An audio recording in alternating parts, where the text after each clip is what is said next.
Manifesting what you want, while you're fulfilling your dreams, these have taken on a very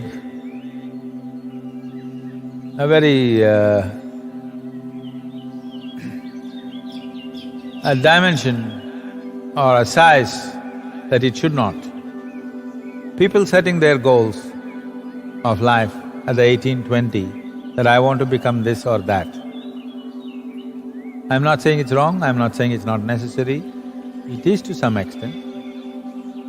But I see particularly in the West, essentially in America, this is something I would like to change. Yes, by maintaining a certain mental focus, you can achieve a few things, but we have to redefine what is achievement. Just because you got what you wanted, that does not mean you have achieved something in your life. This is a very mediocre way of curing human nature.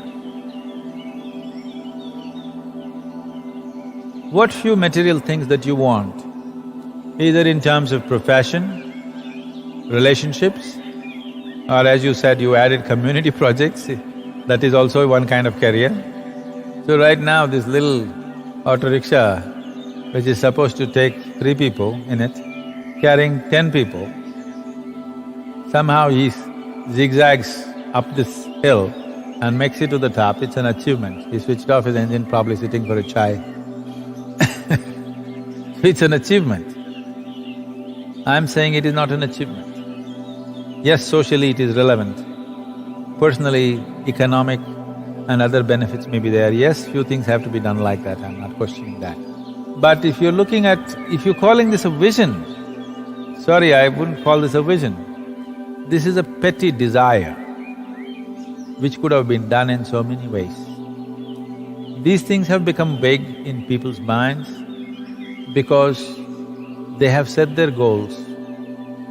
Like I've always told you in the very beginning of the… probably in the very introduction of the inner engineering programs, we talk about this. In yoga, we say if you have one eye set on the goal, you have only one eye to find your way. A one-eyed man thinks he has done a great thing because he found his way home. Somebody who can see clearly, he doesn't think much of finding his home because it's the simplest thing that you can do. So I'm saying without enhancing the human being, we set some petty goals, like this little engine, which doesn't have the power to go up this hill. Now it sets up this goal and it thinks it's done a great thing reaching there.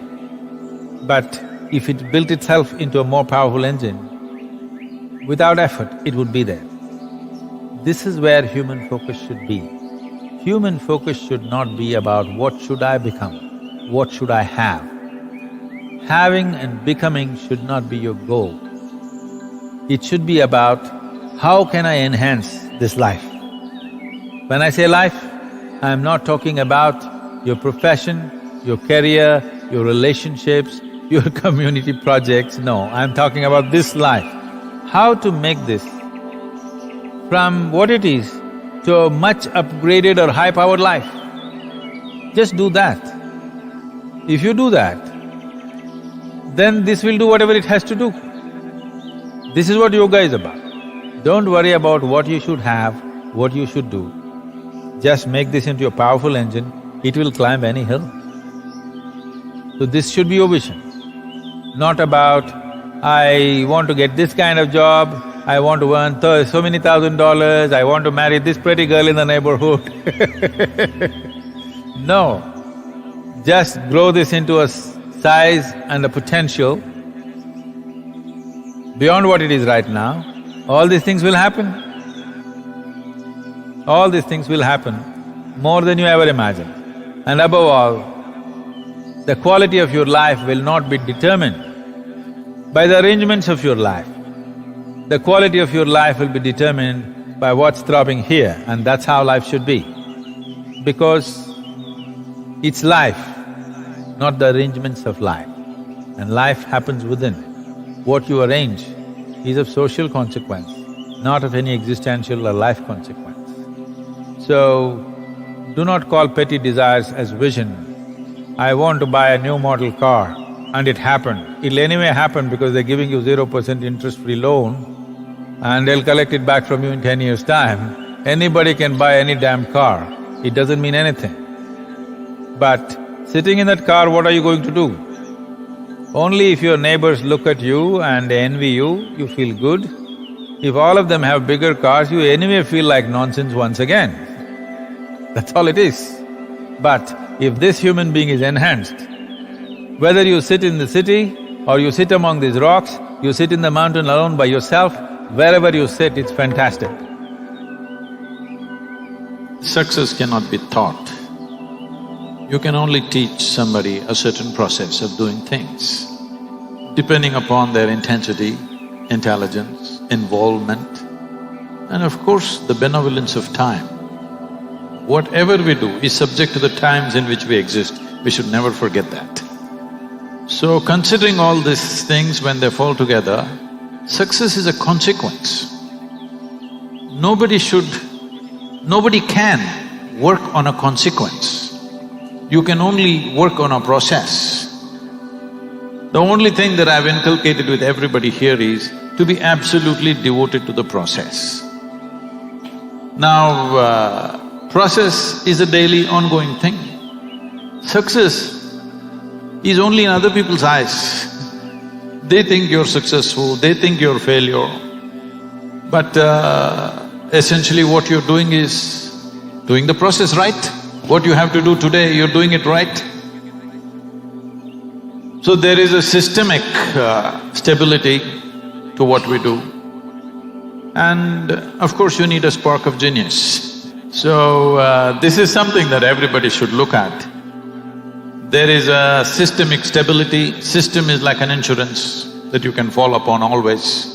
It would be expecting too much and it costs too much to be continuously sparking with genius.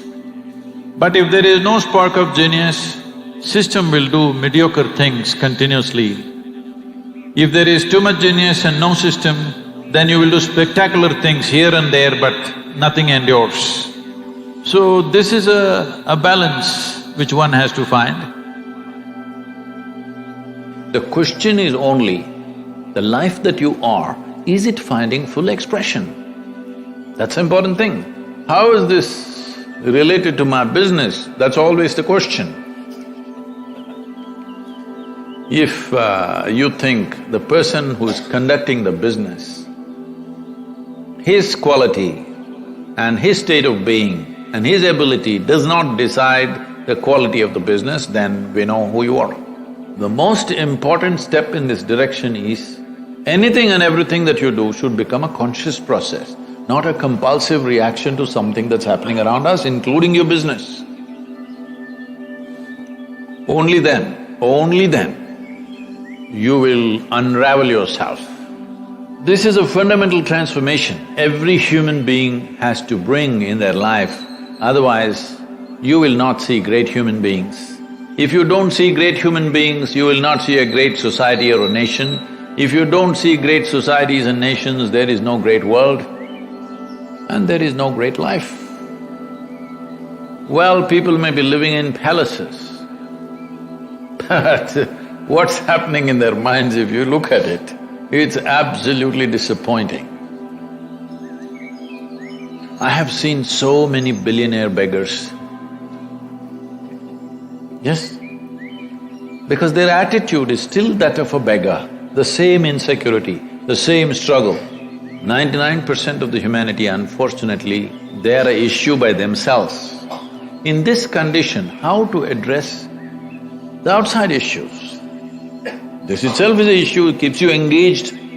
The possibility of enhancing one's life is very much there, and it's not some wild philosophy or some esoteric something that you don't understand. A systematic scientific process is there that if one is willing to involve and pay enough attention and invest enough time and energy in this, enhancement of this life will happen. Isn't this life the most important thing to invest in? Once you are in some way enhanced, anyway your activity will enhance itself. So this is a possibility that every human being must explore.